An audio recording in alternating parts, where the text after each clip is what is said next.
Hi everyone and welcome to the Darksiders 2 Deathinitive Edition Deathinitive Difficulty Walkthrough. This is part 3 and we're going to do some exploration so you can get the feel of how the game is when you're not doing the main quests or you're not in the dungeons. So this is the map. I don't like it as much because it's like a huge drawing. It's kinda nice looking, but I would prefer it to have it like the map on paper and not this like image with not the boundaries are not really defined, so I don't like it as much as I would if the map would be different. But I'm going to show you the merchant that I spoke in the previous chapter, Bulgrim. And I'm going to show you some combat that you can do while on the horse. That's not as much, and you're going to see me getting thrown down from the horse, because if you get hit, you instantly unspawn the horse. The horse never dies, but you unspawn it, and you fall to the ground. The horse is for traveling, so not really for fighting, but you can do some fighting, and I think there is an achievement for fighting. I remember a stupid fucking achievement in this game that was like riding, like moving, and this is Bulgrim by the way, riding with the horse like constantly for like I don't know how many minutes or hours even.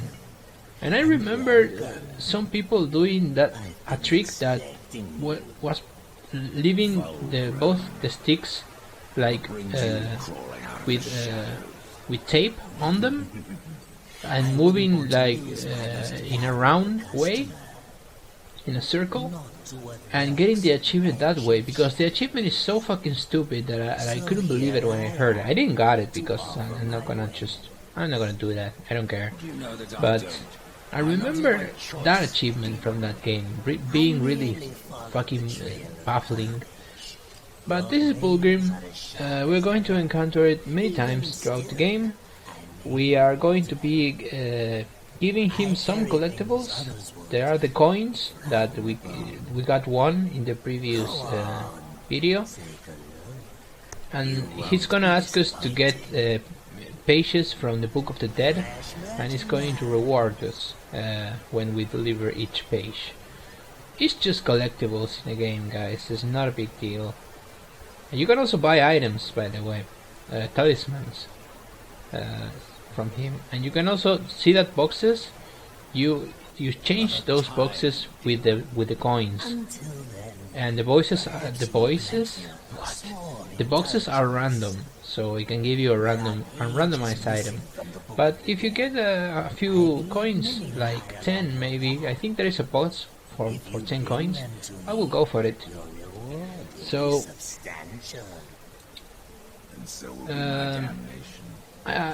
I want to mention the crucible, because there is a crucible in this game, and it's not like selectable from the options. You can actually you have to get through a part in the game. I think you have to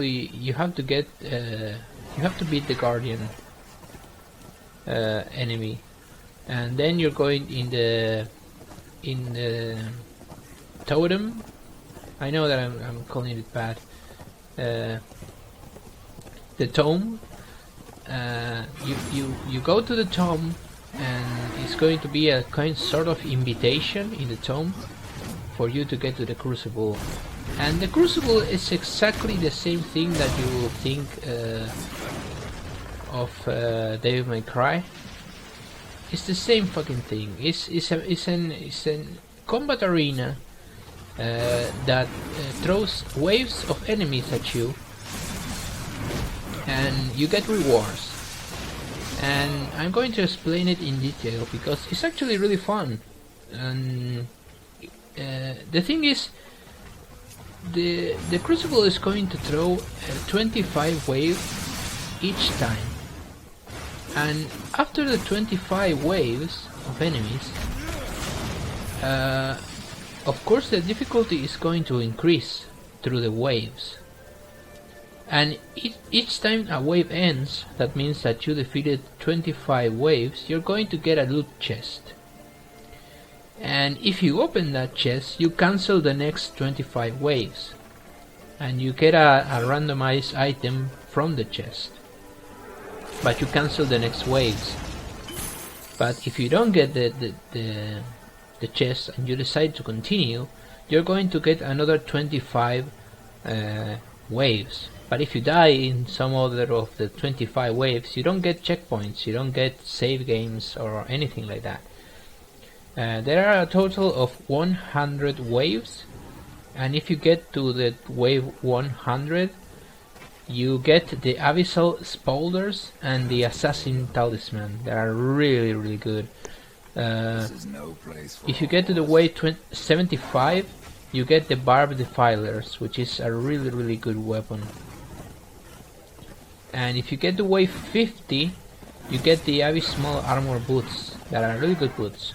So you get good rewards on top of the chests. I will say open a few chests, get to 25 waves, repeat, keep opening chests, keep going upwards, and eventually get to 100, because the 100 is really a cool reward. So we're going to do that actually. We're going to try to beat the Crucible. As you can see, there's my second coin, and because I love that kind of challenges when there are combat defined challenges like the Crucible. So, and I want to talk a little about the style of gameplay that you're going to see here. This game is a lot like a Zelda. I mentioned that before. In the way that we are going to get items later in the game. We're going to get a pistol that is cool. It's kind of like a Magnum, but a fantasy pistol that we actually can use to shoot the enemies. But it can also be used to get collectibles and reach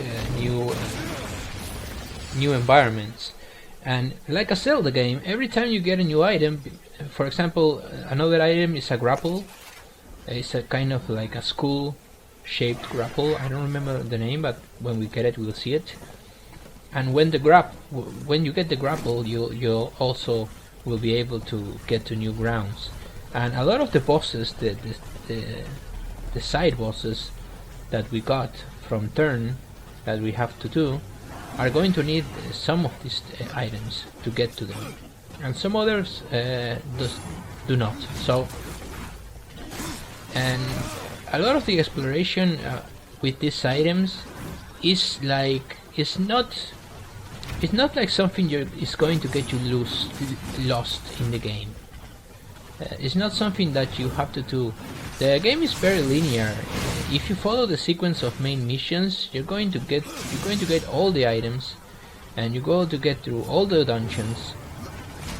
But if you want to get all the side missions and bosses, the optional bosses in the game, there is where the exploration lies. This type of exploration. Now I'm just fighting some random enemies. Trying my new moves like that one, and yeah, just fooling around just to show you this side of the game that I'm not gonna show you again, because this is the thing. I can show you exploration in all videos because that's going to take like a lot of time. So after this part of the exploration, I'm just going to go through the main missions. I'm going to go through the DLC, through the Crucible, and I'm also going to do the optional bosses. And of course you're going to see me arrive at the optional bosses, and if we have to do a dungeon like Argos Tomb, we are going to do it live. Not live, what? Live? We're going to do it like from the start. You're going to see everything about the dungeon. But if some optional boss, that I remember two of them being optional, are already inside a dungeon that we have to go through the main mission, then you're not gonna see me really explore the dungeon if we already got through it in a main mission. You're just gonna see me get close to the boss and fight it. And it's all going to be fully commentated, right? So we got a cool cloak now. So the items really change the look of your character. I always like that in action RPGs. I always like that they include a way to sort of fashion your character, right? But I would say I'm a min-max kind of guy when it comes to RPGs. I want my character to do a lot of critical hits, a lot of damage, not that much of a defense, because I don't rely so much of a defense. I'm more like the assassin type of dude. That's going to happen in Fallout 4 as well. That's a Book of the Dead page. In Fallout 4 I'm going to do that type of assassin with sniper rifle and stealth, and that is what I always like. I like the character that does a lot of damage but have low defense. You know what I mean? That character. The risk and reward character.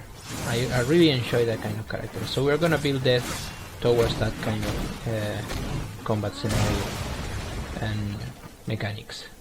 So this was part 3. I just wanted to show you exploration and explain a few things. In the next episode, or part rather, sorry, we are going to get to the cauldron. So thank you for watching and take care.